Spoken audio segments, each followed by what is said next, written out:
Salam sejahtera, terima kasih karena bersama dengan saya di Nazilin Unity Channel. Kali ini Anwar Ibrahim lantang dan tak tahan lagi dengan sikap sembrono, terutamanya pemimpin-pemimpin muda daripada pembangkang Perikatan Nasional. Sehingga Anwar Ibrahim kata, dulu bapa kamu yang pertahan saya, sekarang kamu pula yang menghina. Itulah yang terjadi kepada pemimpin-pemimpin muda yang tak mahu belajar sejarah, yang tak tahu tentang perjuangan masa lampau. Itu yang dinyatakan oleh Anwar Ibrahim.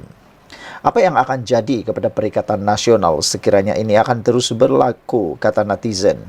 Inikah sosok pemimpin muda daripada Perikatan Nasional yang mau diketengahkan untuk memimpin negara Malaysia ini? Malam tadi bergegar Stadium Axiata di Bukit Jalil lantaran laungan reformasi daripada wira reformis yaitu Anwar Ibrahim. Suara rakyat, suara keramat adalah laungan hebat. Anwar Ibrahim 25 tahun dahulu dan malam tadi dilaungkan semula sambil disambut puluhan ribu reformis. Selepas membiarkan namanya dimaki, difitnah dan diaibkan oleh si mulut celupar Afnan Hamimi malam tadi, Anwar menjawab dengan penuh sinis. Kata Anwar Ibrahim, ya, saya memang bekas banduan, tapi banduan terhormat dengan tuduhan zalim dan keji. Dulu kamu, bapa kamu, pemimpin-pemimpin PAS antara benteng pertama mempertahankan kami dan menolak fitnah itu. Sekarang, anak-anak mereka yang jahil tentang sejarah, yang jadi perkakas kepada perasuah, yang menjadi alat kepada pencuri harta, sekarang pula mahu jadi jago. Itulah yang dinyatakan oleh Anwar Ibrahim.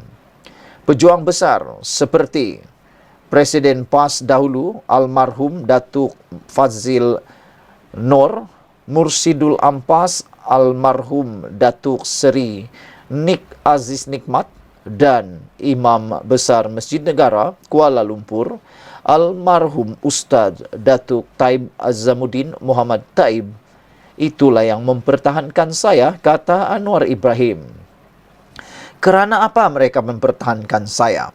Kerana mereka tahu hukum, mereka tahu hukum, mereka tahu Islam, mereka tahu apa fitnah dan mereka tahu bagaimana sang sakatua zalim menindas rakyat, kata Anwar Ibrahim. Itu pendirian pemimpin-pemimpin lalu, termasuk pemimpin-pemimpin PAS, kata Anwar Ibrahim.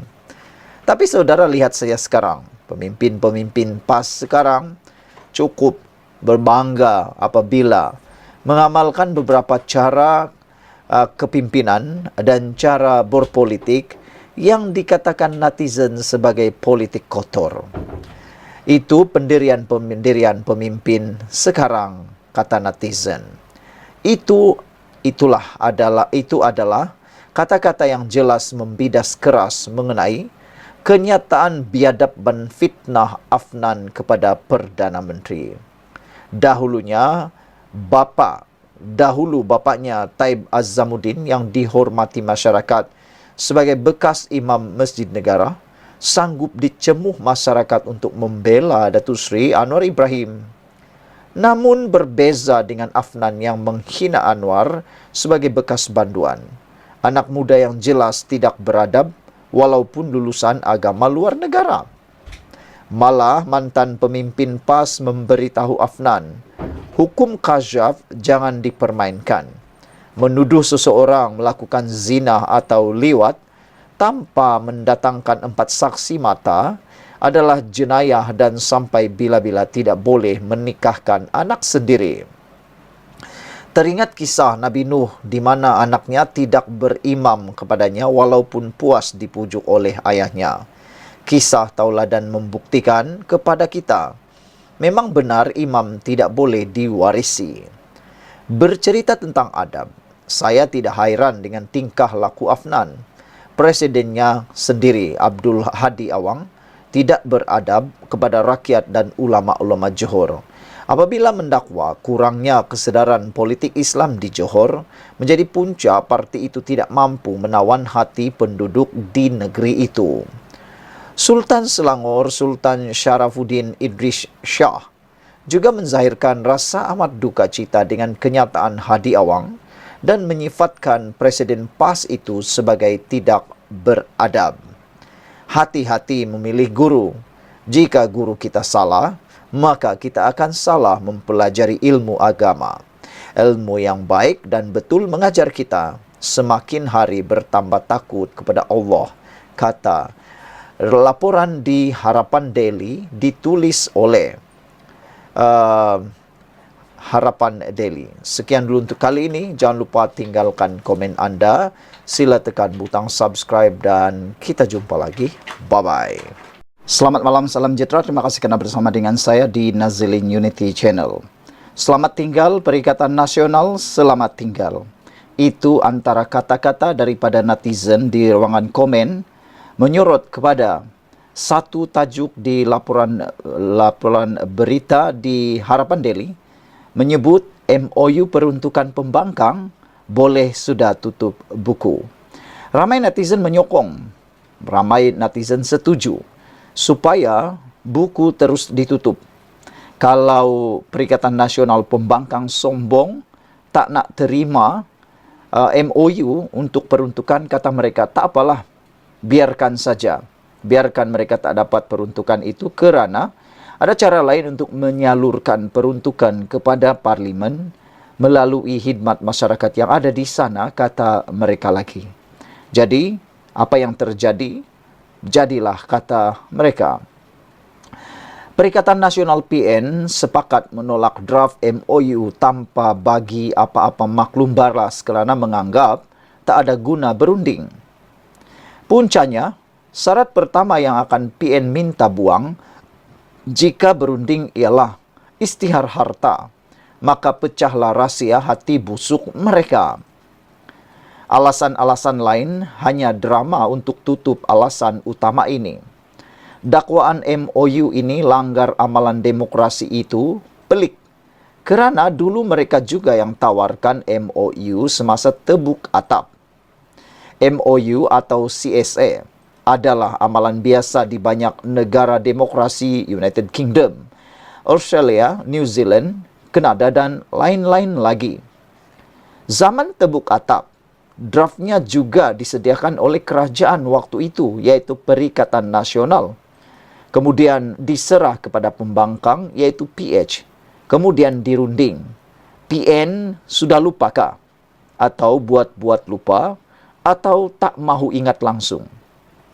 Tiada satu pun kenyataan pimpinan Perikatan Nasional menunjukkan di klausa mana yang dikatakan mengancam Melayu Islam, langgar hukum moral dan agama, serta dikatakan berat sebelah. Hanya cakap-cakap kosong semata-mata. Jika dikatakan MOU ini mengongkong, tak ingatkah MOU tebuk atap dulu yang mewajibkan Pakatan Harapan PH untuk undi menyokong kerajaan? MOU kali ini tiada syarat itu pun. Dapat saja draft, pembangkang terus bermain politik. Dari awal mereka tidak jujur. Apabila MOU ditolak secara rasmi, eloklah tutup terus buku hal MOU ini, peruntukan parlimen ini, dan jangan dibincang lagi. Peruntukan untuk rakyat boleh disalurkan melalui agensi kerajaan atau wakil kerajaan, dan itu tidak pun melanggar undang-undang. Dalam perlembagaan, dalam akta mana-mana pun, tiada tertulis peruntukan wajib memberikan peruntukan kepada pembangkang atau ahli parlimen. Itu tiada termaktub. Perikatan Nasional di kedudukan leverage yang rendah pun paksa kerajaan setuju dengan kehendak Perikatan Nasional. Tanpa MOU pun, kerajaan tetap stabil dengan sokongan 2/3. Itu yang pasti. Terma cadangan kerajaan pula munasabah. agar tidak bermain politik, pecah belah kaum, agama dan raja, tapi fokus isu negara. Salah ke bila diisyaratkan atau disyaratkan Perikatan Nasional kena akui perlembagaan lindungi hak dan kebebasan rakyat tanpa kira siapa? Salahkah syarat Perikatan Nasional kena akui semua dilahirkan bebas dan berhak dilindungi daripada diskriminasi? Salahkah kerajaan mensyaratkan Perikatan Nasional tolak ucapan kebencian dan diskriminasi berkait 3R? Saudara-saudara sekalian, ulasan ini ditulis oleh Ahmad Mursi, dipetik daripada Harapan Daily. Apapun pendapat anda semua, adakah anda juga bersetuju dengan ucapan awal tadi? Bye-bye Perikatan Nasional, selamat tinggal Muhyiddin. Sekian dulu untuk kali ini. Jangan lupa tinggalkan komen anda. Kita jumpa lagi. Salam sejahtera, terima kasih karena bersama dengan saya di Nazilin Unity Channel. Banjir di Kedah seperti itu juga. Namun, yang turun ke Padang ialah Anwar Ibrahim yang selalu dicerca, diejek oleh Sanusi. Anwar Ibrahim telah pun mengumumkan satu bantuan pasca banjir lebih kurang 10 juta ringgit. Namun, Sanusi pula masih kekal di Jepun. Yang menghairankan, ramai cari nama syarikat tapi tak jumpa. Dipetik daripada Harapan Daily. Delegasi Kerajaan Negeri Kedah diketuai Datuk Seri Muhammad Sanusi Maknor dikatakan berada atas urusan rasmi di Jepun, mengundang tanda tanya orang ramai.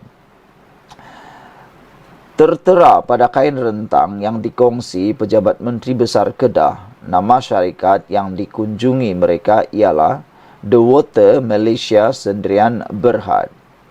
Selain itu, tarikh lawatan rombongan Menteri Kedah itu ke Kumamoto, Jepun yang terpampang pada hanya pada 18 dan 19 September.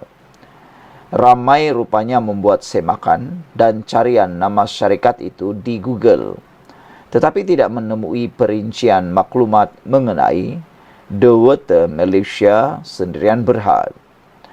Dalam masa sama, ada bertanyakan sama ada Sanusi sudah balik ke Kedah.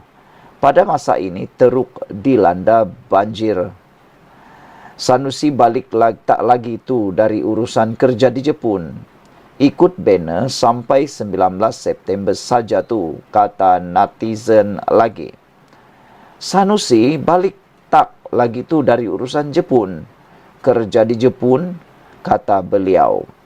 Dalam masa sama, timbul juga pertanyaan dalam kalangan warganet mengenai kewajaran untuk Sanusi pergi ke Jepun meninjau operasi sistem takungan air bawah tanah yang kononnya dirancang akan dilaksana di Langkawi. Antaranya Muhammad Adib yang berkata, awat Menteri Besar jadi jurutera projek K yang dia kena celapak putih itu, kata beliau.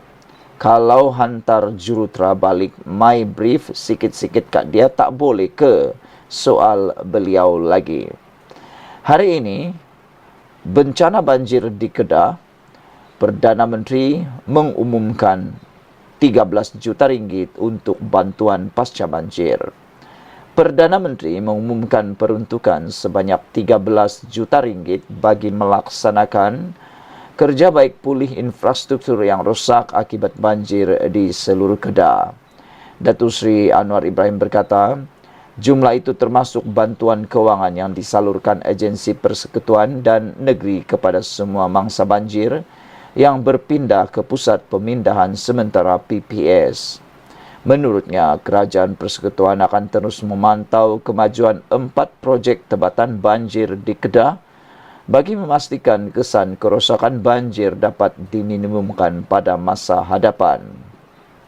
Di Kota Setah sahaja, kita peruntukkan 3 juta ringgit dan bagi seluruh Kedah, kita agihkan 10 juta ringgit supaya apa-apa kerosakan dan ganti rugi yang munasabah dapat dibuat selepas banjir. Saya minta Agensi Pengurusan Bencana Negara NABMA, Unit Penyelarasan Pelaksanaan ICU, Jabatan Perdana Menteri dan Setiausaha Kerajaan Negeri selaraskan hal ini supaya disegerakan, kata Anwar lagi. Tujuan saya datang adalah untuk memastikan perjalanan yang baik dan semua bantuan kepada rakyat termasuk pesawah padi disampaikan, kata beliau. Pada masa sama, beliau yang juga Menteri Keuangan meminta mangsa banjir bersabar dan semua pihak berdoa supaya banjir segera surut. Kita sudah sampaikan bantuan RM1.000 kepada orang ramai dan saya dengar dan Menteri Besar juga ada tambah bantuan juga, kata beliau. Apa yang penting, segala kerosakan, kerugian harta, haiwan ternakan dan hasil tanaman akan diteliti untuk ringankan beban, kata Anwar lagi. Sanusi, semoga balik segera ke Kedah, kata netizen. Banjir makin memburuk di Kedah. Sanusi dijemput Perdana Menteri Anwar Ibrahim tinjau banjir pula dan hulur bantuan 13 juta ringgit. Sekian dulu untuk kali ini. Jangan lupa tinggalkan komen Anda.